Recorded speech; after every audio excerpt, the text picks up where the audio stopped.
Happy morning. Today's start of the day.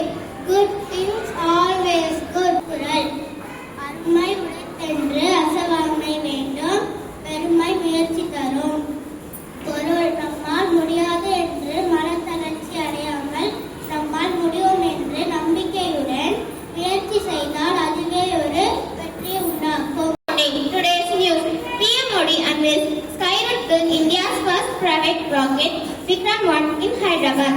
India and Venezuela have agreed to strengthen cooperation in key areas including trade, health and digital technology, agriculture and development partnership.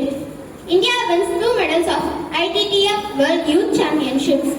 Cyclone reward forms over Bay of Bengal likely to reach Tamil Nadu, Andhra and Puducherry coast by November 30.